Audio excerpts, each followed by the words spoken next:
जय हिंद दोस्तों। आप सभी का स्वागत है आपके अपने यूट्यूब चैनल यूपी रोजगार 9। हम लोग प्रैक्टिस सेट लगा रहे हैं RRB NTPC RRB group D के लिए। आज हमारा प्रैक्टिस सेट है 19। इससे पहले हम लोगों ने 18 प्रैक्टिस सेट लगा लिए हैं जो पिछली परीक्षाओं में पीवाईक्यू पर आधारित थे। ठीक है, आप लोगों को वीडियो अच्छा लगे तो वीडियो लाइक कर दिया करें, शेयर कर दिया करें और हमारे चैनल को सब्सक्राइब भी कर लें। तो हम लोग प्रारंभ करते हैं आज का पहला प्रश्न। देखते हैं हम लोग क्या है पहला प्रश्न। कह रहा एक दूध विक्रेता ने 8.5 रुपये प्रति लीटर की दर से 28 लीटर दूध खरीदा। कुछ पानी मिलाने के बाद उसने मिश्रण को उसी कीमत पर बेच दिया। यदि उसका लाभ 12.5% हो तो उसने कितने लीटर पानी मिलाया। सबसे पहले इसमें देखते हैं कि इस प्रकार के प्रश्न में जब भी मान लिया हमने यहाँ इसमें दूध है, कितना शुद्ध दूध कुछ भी हो, यानी मान लिया हमने 20 लीटर यहाँ पर दूध है, इसमें लाभ कब होगा, यानी जितने के रुपए में खरीदा था उतने ही रुपए में बेचता है। तो इसका मतलब क्या होता है, जो इसमें पानी मिलाएगा जितना पानी मिलाएगा उतना ही उसका लाभ होगा, जितना पानी होगा उतना ही लाभ होगा उसका। बस यही हमें नियम लगाना है। इस प्रकार नियम वही तभी लगाएंगे जब हम जितना उसका लाभ हो रहा है वो लाभ किस पर हो रहा है, जितने रुपए खरीदता है उतने रुपए में बेच देता है। तो इस प्रकार के प्रश्न में जो नियम लगाएंगे तभी लगा सकते हैं। ठीक है, जैसे देखते हैं यहाँ कह रहा है कितना लाभ हुआ 12.5%। तो 12.5% मतलब कितना होता है 1/8। 1/8 मतलब क्या, शुद्ध दूध उसमें कितना है 8 लीटर, कितना है 8 लीटर उसमें दूध है, उसमें एक भाग का लाभ हुआ है, एक भाग लाभ हुआ है। तो यहाँ पर हमने देखा कितना लाभ, यहाँ कितना इसका दूध कितना था 28 लीटर, यानी 8 का मान हमें कितना दिया है 28 लीटर। 8 का मान 28 लीटर, यहाँ से 1 यूनिट कितना आ जाएगा 8 से भाग 8 3 24 कितना हुआ 4.8 पर 40, यानी 1 यूनिट कितना है 3.5 लीटर का मान। यानी उसका एक जो भाग मिलाया हुआ कितना है, उसने एक भाग लाभ हो रहा है तो वो मिलाया हुआ लाभ कितना है 3.5 लीटर, यानी उसने कितना 3.5 लीटर पानी मिलाया है। ठीक है, ये तरीका तभी अब लगाएंगे जब जितने की वस्तु दूध खरीदता है उतने के बेच देता है, तो उसमें लाभ जो होगा क्या होगा, वो पानी ही लाभ होगा, जितना पानी मिलाया उसने वही उसका केवल लाभ हो जाएगा। अगला प्रश्न देखते हैं हम लोग, प्रश्न नंबर 2। कह रहा है दो घोड़े 10 किलोमीटर प्रति घंटा और 15 किलोमीटर घंटा की गति से एक ही दूरी को तय करते हैं। पहला घोड़ा दूसरे घोड़े की अपेक्षा 12 मिनट अधिक समय लेता है। ठीक है, पहला घोड़ा दूसरे घोड़े की अपेक्षा 12 मिनट अधिक दूरी लगता है। जैसे इसे मान लेते हैं पहला घोड़ा है हॉर्स 1 हॉर्स 2, इनकी चाल स्पीड क्या है, स्पीड का रेशियो है 10:15। तो इसको रिवर्स करके कितना आएगा 2:3, यानी ये किसका है स्पीड का रेशियो। अगर इसे काट देंगे तो टाइम का रेशियो क्या आ जाएगा, इसका उल्टा 3:2, यानी टाइम का रेशियो में क्या मिला 3:2। और इसमें कह रहा है पहला घोड़ा दूसरे के घोड़े की अपेक्षा 12 मिनट अधिक लेता है, यहाँ कितना ज़्यादा ले रहा है 1, और 1 का मान सवाल कितना दिया है 12 मिनट। तो अब यहाँ से निकालने पहले का या दूसरे का, तो 3 यूनिट का मान कितना आ जाएगा 36 मिनट, यानी पहला घोड़ा टोटल कितना 36 मिनट लेता है। यहाँ से निकालना है हमको दूरी, तो दूरी बराबर क्या आता है चाल गुणते समय। तो पहले घोड़े की चाल कितनी थी 10 किलोमीटर, और यहाँ समय कितना लिखा है 36। अब इसको हमें बनाना है घंटा बनाना है, मिनट को 60 से भाग देंगे, 0 से 0 कट जाएगा, 6 से भाग देंगे कितना है 36, 6 कम 6, तो कितना है 6 किलोमीटर, यानी टोटल कितनी दूरी थी 6 किलोमीटर। तो ऑप्शन नंबर कौन सा, ऑप्शन नंबर इसका बी हो जाएगा, ऑप्शन नंबर बी हो जाएगा। अगला प्रश्न देते हैं प्रश्न नंबर 3। कह रहा 8 वस्तुओं का विक्रय मूल्य, यानी 8 वस्तुओं का एसपी बराबर कितने 10 वस्तुओं का क्रय मूल्य, तो 10 वस्तुओं की सीपी के बराबर है। तो यहाँ से पूछा गया कितने पैसा लाभ होगा इसमें। ठीक है, काटेंगे, 2 से काटा 4 आया, 2 से काटा 5 आया।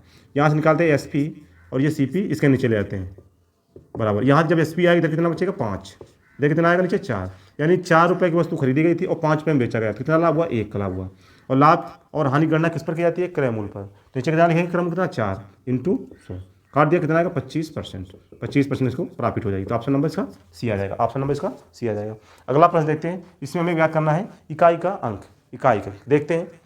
सबसे पहले यहाँ कितना आएगा 3, इकाई अंक ज्ञात करने क्या करना होता है 4 से घात में भाग देना, 4 से घात में भाग देंगे कितना आएगा 4 दूना 8, 4 एकम 4, यहाँ बचेगा 1, तो यानी 3 की पावर 1 आएगा प्लस। यहाँ से 9 की पावर कितना 71 का था विषम है, 9 की पावर जब विषम होता है तो उसमें 9 की पावर 1 करते हैं तो 9 ही मिलता है, 9 की पावर अगर सम होता है तो 9 1 मिल जाता है। ठीक है, अगर घात विषम है 1 तो 9 ही मिलेगा, अगर घात सम है तो 1 मिल जाएगा 9 में। ठीक है, यहाँ विषम घात है, यहाँ से हमको 9 ही मिल जाएगा। ठीक है, प्लस इधर देखते हैं 5 की घात कुछ भी हो 5 ही मिलेगा, इधर देखते हैं 6 की घात कुछ भी हो 6 ही मिलेगा। अब इन्हें जोड़ते हैं 9 3 12, यहाँ से मिलेगा 12 हो जाएगा, 6 5 11, ये 11 हो जाएगा। इनको जोड़ेंगे इकाई अंक यहाँ 2 यहाँ 1, जोड़ेंगे कितना आएगा 3, तो इसका इकाई कितना है 3, तो इसका ऑप्शन नंबर कौन सा हो जाएगा, ऑप्शन नंबर इसका डी हो जाएगा। अगला प्रश्न देखते हैं हम लोग, प्रश्न नंबर 5। अगला प्रश्न हमारा कौन सा है, प्रश्न नंबर 5।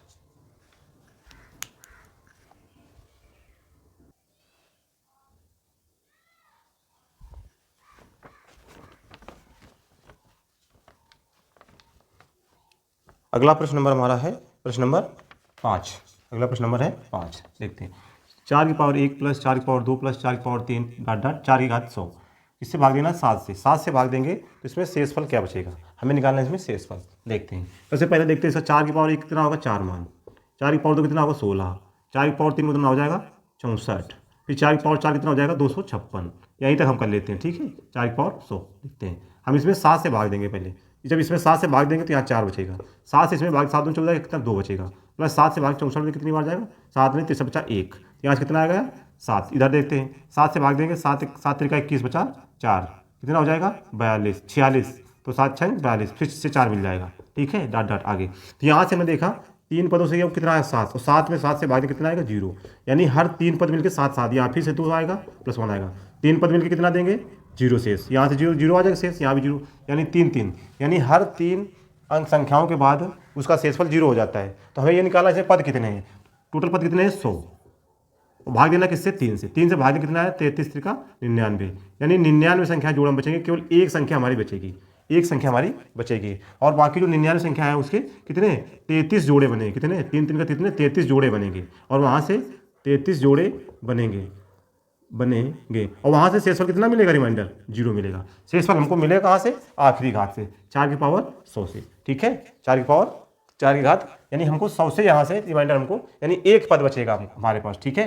ये कितने पद लिखे हैं, 100 पद लिखे हुए हैं, ठीक है। और यहाँ से हम देखें जो पहला पद है, यहाँ इसका मान कितना प्राप्त हुआ था हमको, पहले पद मान कितना प्राप्त 4 हुआ था। अब इसमें 4 में 7 से भाग देंगे कितना आएगा 4, इसका शेष कितना आया 4। यानी जो क्रम चल रहा है उसी क्रम से हमको निकालना होता है। यानी पहला पद 4 देगा, दूसरा पद 2 का, तीसरा पद 1 पद देगा, ठीक है। एक ही शेषफल देगा।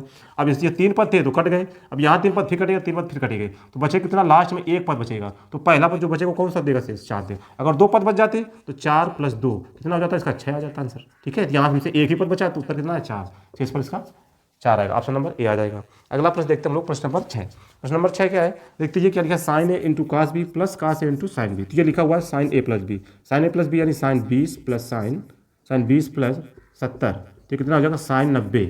sin 90 को कितना होता है 1, तो ऑप्शन नंबर इसका डी आ जाएगा, ऑप्शन नंबर डी। आगे देखते हैं, कह रहा है a का 20%, यानी a का 20% बराबर b का 50%। तो प्रतिशत से प्रतिशत कट जाएगा ये, और 0 से 0 कट जाएगा, ठीक है। लिख देंगे a/b, ये b इधर आएगा, ये कितना आएगा 5, ये कितना आएगा 2। सवाल पूछा a का कितना प्रतिशत है b, तो b कितना है 2, b है 2, किसका a का 5, 2/5 × 100 काटे देंगे कितना आएगा 20, 20 दूना 40, कितना है सन 40%। तो ऑप्शन नंबर इसका ए, ऑप्शन नंबर इसका कितना आ जाएगा ए, 40% आ जाएगा। अगला प्रश्न देखते हैं हम लोग, प्रश्न नंबर 8। कह रहा 30%, 20% और 10% की क्रमिक छूट निम्न से किस एकल छूट के बराबर है। एकल छूट हमें ज्ञात करना है। इस टाइप के जब भी प्रश्न होता है देखते हैं इसमें 3, इसमें लगाते हैं रेशियो मेथड, ठीक है, रेशियो, ठीक है। 30% मतलब कितना होता है, 30% मतलब होता है 3/10, 10 की वस्तु थी उसमें 3 छूट कितना बेचा गया 7 की, ठीक है। फिर 20% कितना हो जाता है 1/5, यानी 5 की वस्तु थी उसमें 1 की छूट कितने की बची 4। फिर 10% छूट मतलब कितना है 1/10, 10 रुपये की वस्तु थी उसमें 1 की छूट कितना हो जाएगा 9। अब इसे हल कर लेते हैं हम लोग, देखते हैं कितना आएगा इसमें। 2 से कट रहा है, 2 दूना 4, 2 पंचे 10, ये कितना आ जाएगा 250, कितना 250। इसका गुणा कराएंगे, 7 दूना 14 ने 126 आ जाएगा, 126 आ जाएगा, ठीक है। अब हमको क्या करना है, इसमें हमें इसको इसके घटा के लिखना है, ठीक है। तो एक काम करते हैं, इसमें 4 से गुणा करा देते हैं, इसमें भी 4 से गुणा करा देते हैं। 4 से गुणा कराएंगे कितना है 1000, कितना आएगा 1000 अनुपात। यहाँ कितना आएगा 4 × 24 की 4, 4 दूना 8, 2 10 की 0, 4 × 4 5। अब यहाँ दशमलव लगाते हैं, एक अंक दशमलव आएगा कितना 400, यहाँ दशमलव लगेगा एक अंक में, तो कितना आ जाएगा 50.4, यानी 100 रुपये की चीज़ थी, आज उसका मूल्य कितना है 50.4, 50.4। तो छूट कितने दिया, इसमें घटा देंगे, जब घटाएंगे तो कितना आएगा 49.6, कितना आया 49.6। तो ऑप्शन नंबर कौन सा आएगा बी, ऑप्शन नंबर बी आ जाएगा। अच्छा, इस प्रकार के प्रश्न जब भी कई छूट दी गई हों एक साथ, ठीक है, इसकी ट्रिक देख लेते हैं हम। ट्रिक इसकी जब भी इस तरह का प्रश्न हो उसमें कई छूट दी गई हो एक साथ, उसमें 10 आ गया हो, 10 आता हो, यानी छूट में कहीं 10 दिया गया हो, तो उसका जो डिजिटल सम होगा, उसका डिजिटल सम उसका सदैव कितना होगा 1, कितना होगा 1, ये याद रखना। इसमें हमें लगाना भी नहीं पड़ेगा। देखते हैं इसका जोड़ें कितना आएगा 6, ये गलत, इसको जोड़ो, ये 9 तो कट जाएगा, 6 4 10, 10 का कितना आता है 1, यही हमारा आंसर हो जाएगा। इसको जोड़ लो, 9 तो खत्म हो जाएगा, 4 4 8, इसका डिजिटल सम 8 आ जाएगा, ये गलत। इसका देखें 6 1 7, 7 5 12, 12 जोड़ कितना है 3, इसका 3 है, ये गलत। तो ऑप्शन नंबर कितना है, जितने भी प्रश्न होंगे उसमें उसका डिजिटल सम 1 ही आएगा, केवल उस छूट में 10 शामिल होना चाहिए, ठीक है। आगे देखते हैं हम लोग, प्रश्न नंबर 9। कह रहा 9 सेंटीमीटर भुजा वाले एक घन को पिघलाकर 3 सेंटीमीटर भुजा वाले कितने घन बनाए जाएंगे। यानी एक बड़ा घन है, उसे तोड़कर छोटे छोटे घन बनाने, कितने बनेंगे 3 सेंटीमीटर के। तो यानी इसमें क्या बराबर होगा, इसमें आयतन बराबर होगा, क्या बराबर, आयतन। यानी घन का आयतन, बड़े घन का आयतन कितना, घन का आयतन क्या होता है, भुजा क्यूब। घन का आयतन क्या होता है, भुजा क्यूब। वी बराबर क्या होता है, भुजा क्यूब। यानी बड़े घन का आयतन कितना है, 9 का क्यूब बराबर छोटे घन कितने, मान लिया छोटे यन बनते हैं, और इसका आयतन कितना, भुजा क्यूब से कितना, 3 का क्यूब। कितना आएगा 700, यानी 9 गुणते 9 गुणते 9। और यहाँ कितना आएगा, यन गुणते 3 गुणते 3 गुणते 3। 3 से काटेंगे इसको कितना आएगा 3, फिर 3 से काटेंगे, 3 से काटेंगे, यहाँ कितना है 3 × 3। तो यहाँ से यन बराबर कितना निकला, 3 × 9 × 27। तो घनों की संख्या कितनी आई, छोटे घन 27 घन बन सकते हैं। कितने, 27 छोटे घन बनाए जा सकते हैं। अगला प्रश्न देखते हैं हम लोग। प्रश्न नंबर हमारा कौन सा है, प्रश्न नंबर 10 देखते हैं। ठीक है, प्रश्न नंबर 10 देखते हैं हम लोग क्या है। कह रहा फैक्टोरियल 15, फैक्टोरियल 19, फैक्टोरियल 39 और फैक्टोरियल 21 का लासा क्या होगा। इसका लासा निकालना है हमें। तो लासा ज्ञात करने के एक नियम क्या होता है इसका, सबसे पहले हमें पता होना चाहिए लासा ज्ञात करने के क्या करना होता है। लासा के लिए क्या होता है, लासा पहचान तो छोटी से छोटी क्या होता है, छोटी से छोटी संख्या ज्ञात करनी होती है। फिर कम से कम, कम से कम, फिर न्यूनतम से न्यूनतम, न्यूनतम से न्यूनतम, ये सवाल में कहेगा। और लास्ट में कहेगा लघुत्तम से लघुत्तम, लघुत्तम से लघुत्तम संख्या, ये कहेगा। तो हमें लासा ज्ञात करना होता है। ठीक है, अच्छा इसमें लासा क्या होता है, जो भी लासा होती है वो इन संख्याओं से पूर्णता विभाजित होती है, इन संख्याओं से पूर्णता विभाजित होगी। अब तो ऑप्शन देखते हैं, यहाँ से ऑप्शन कितना 39 है। तो 39 फैक्टोरियल 15 से बड़ा, फैक्टोरियल का मतलब क्या है, फैक्टोरियल 1 लिखा है इसका मतलब 1, फैक्टोरियल 2 लिखा है इसका मतलब क्या है 1 गुणते 2, फैक्टोरियल 3 लिखा है तो इसका मतलब 1 गुणे 2 गुणे 3। यानी जितने पीछे वाले फैक्टोरियल छोटे वाले वो बड़ी वाली संख्या भाग जाए, फैक्टोरियल 1 का भाग 2 में चला जाए, फैक्टोरियल 2 का भाग फैक्टोरियल 3 में चला जाएगा। ठीक है, तो भाग जा रहा है। यानी फैक्टोरियल 15 का भाग देखते हैं, इसमें 39 चला जाएगा, चला जाएगा क्योंकि बड़ा है। 19 का चला जाएगा, चला जाएगा। 39 का चला जाएगा, चला जाएगा। रूट वो फैक्टोरियल 21 का भाग चला जाएगा, चला जाएगा। लेकिन अगर हम ये हमारा उत्तर कितना आ गया, फैक्टोरियल 39। अगर हम 21 ले लेते हैं तो 21 में फैक्टोरियल 39 छोटा होता है 21, तो 39 से भाग नहीं जाएगा।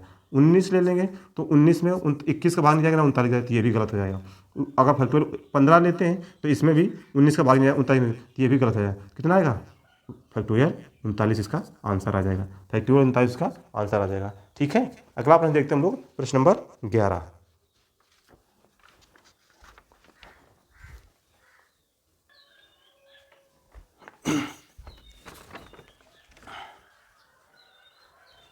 अगला प्रश्न है हमारा 11 नंबर। अगला प्रश्न हमारा कौन सा है, 11 नंबर। देखते हैं, कह रहा एक ट्रेन 72 किलोमीटर घंटा की गति से चल रही है, तो 15 मिनट में ट्रेन कितनी दूरी तय करेगी।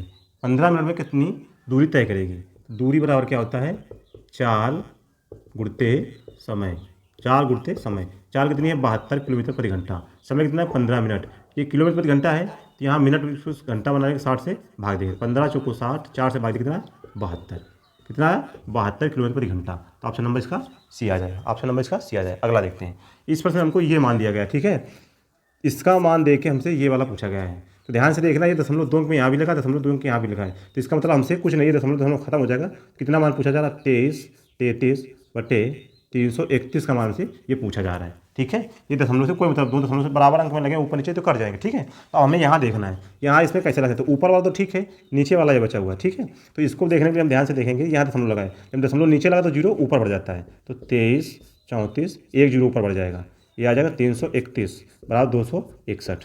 अब यहाँ दशमलव ये 10 लिखा हुआ है, इसका मतलब इसको दशमलव को हम यहाँ से ऐसे 0 करके 10 गुणा होता है, कि 0 दशमलव हटा के यहाँ लगा देंगे, ये यहाँ से जो 0 बढ़ा हुआ था इसको इधर कर देंगे। और जब इसका भाग देंगे तो कितना आएगा, 26.1, 26 और यहाँ क्या बच्चा, यही तो हमें निकालना था, इसी का मान देखो निकालना था, तो कितना आएगा 26.1। ऑप्शन नंबर कौन सा आएगा, सी। ऑप्शन नंबर से कौन सा आ जाएगा, सी। अगला प्रश्न हमारा है प्रश्न नंबर 13। कह रहा आर एक काम को 90 दिनों में कर सकता है, आर एक पूरा काम 90 दिनों में कर सकता है, कुल काम का कितना प्रतिशत आर द्वारा 45 दिन में किया जाएगा। तो यानी 45 दिन में आर कितना काम करेगा, पूरा काम 90 दिन में करता है, तो 45 दिन 45/90, तो कितना 1/2 भाग करेगा काम, कितना 1/2 भाग। हमसे प्रतिशत पूछा जा रहा है, तो 1/2 × 100 कितना आ जाएगा, 50%। तो ऑप्शन कितना आ जाएगा, ऑप्शन नंबर बी, 50% ये पूरा कर देगा कितने दिन में, 45 दिन में काम। ठीक है, अगला प्रश्न देखते हैं इधर, प्रश्न नंबर 14। क्या कह रहा है, कह रहा जे के और यल जो इनकी राशियों का अनुपात कितना दिया है, JKL, यानी 15, 20 और 27। ठीक है। वर्ष के अंत में कितना लाभ हुआ इनको, इतना लाभ हुआ। टोटली कितना लाभ हो रहा है, 15, 20, 35, 35 और 27 कितना होता है 62, यानी 62 यूनिट का मान हमको दिया है कितना 10,230, 10,230। इसे 2 से काटें कितना आएगा 31। यहाँ कितना आएगा 2 पंचे 10, 2 एकम 2, फिर 2 एकम 2, 2 पंचे 10। अब इसे काटना है, यहाँ से हम काटेंगे कितना जाएगा 5, 31 एकम 31, कितना बचा 20, कितना हो जाएगा 201। तो 31 का 31 छः का 186, 6 बार चला जाएगा, ठीक है 186। फिर कितना 5, एक बचा 155, 31 पंचे 155। यहाँ से एक उनका कितना मान आया 165, कितना 165। हमसे पूछा क्या है, पूछा है हमसे के वाई एल का अंतर। तो के वाई एल का अंतर कितना है 7, तो 7 यूनिट का मान इसमें कितने 7 से गुणा कराएंगे। 7 गुना 35, 5, 7 छंग 42, 3 45, 7 एकम 7 4 11। तो आंसर कितना आया 1115 इसका आंसर आ जाएगा, ठीक है 1115। वैसे हम देखते थे इन दोनों का अंतर चाहिए, तो जो 7 का मल्टीपल होगा वही आंसर आ जाएगा। 7 का मल्टीपल चेक कर लेते, ऑप्शन नंबर ए आ जाता है, ठीक है। अगला प्रश्न देखते हैं हम लोग, प्रश्न नंबर 15। प्रश्न नंबर 15 कह रहा है त्रैमासिक रूप से 6 महीने के 20% वार्षिक दर से 8100 रुपये पर चक्रवृद्धि ब्याज क्या होगा। सबसे पहले देखना त्रैमासिक, एक वर्ष में कितनी त्रैमासिक होती है, एक वर्ष में 4 त्रैमासिक यानी तिमाही, त्रैमासिक मतलब तिमाही कितनी होती है 4। फिर हमसे पूछा गया है 6 महीने से 20% से। अब 6 महीने में कितनी तिमाही हो जाएंगी, 6 माह में कितनी हो जाएंगी 2 तिमाही, कितनी 2 तिमाही। हमसे पूछा है 20% वार्षिक है, रेट 20% वार्षिक है, तो तिमाही कितनी आ जाएगी 20/4 कितना है 5%। 5% हमको ब्याज निकाला जाना है, यानी 8100 रुपये। 5% एक्स प्लस वाई वाला लगा देते हैं हम लोग, X plus Y XY/100, X plus Y XY/100, 5 + 5 × 5 × 5/100। जब हल करके कितना आ जाएगा 5 5 10, 10.25 ये गुणा लिखा है, यानी इसका 10.25% हमको ब्याज मिलेगा। यानी 8100 रुपये में 6 माह में कितना ब्याज मिलेगा 10.25। यहाँ लगा देते 8100 × 10.25, ठीक है। इसका 10% अगर हम निकालेंगे, इसका 10% कितना निकालेंगे, 10 से 10 करेंगे तो कितना आएगा 8, कितना आएगा 810 रुपये। इसका अगर 10% निकालेंगे हम, आगे संख्या को यहाँ हल कर लेते हैं। इधर 8100 का 10% निकाल देते हैं, तो 10% एक जीरो करना, यहाँ से 810 मिल जाएगा, ठीक है। अब हमको 0.25 और निकालना है, तो 0.25 मतलब 1/4, तो 1/4 कितना, इधर 2 जीरो कट जाएंगे और इसका 1/4 कितना निकालेंगे 20 रुपये कुछ मिलेगा, 20 पॉइंट कुछ करके मिलेगा हमको 20 पॉइंट।